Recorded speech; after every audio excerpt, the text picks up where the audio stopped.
binanggit mo yun. Alam po ninyo, pinapaliwanag, hindi nagkakaintindihan nito. Extrajudicial confession in the sense that his admissions made here is outside of court.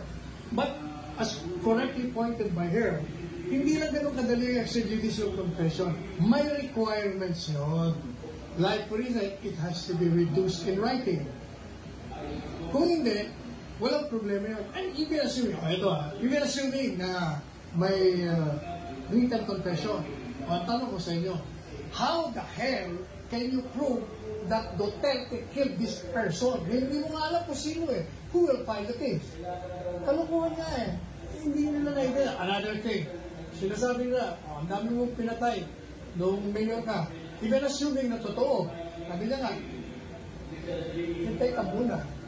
Ano ba prescription ng crime? 35 years ago pa yun eh. 12 years lang ang crime. So even assuming, kaya walang criminal liability. Whether totoo o hindi, pareho wala.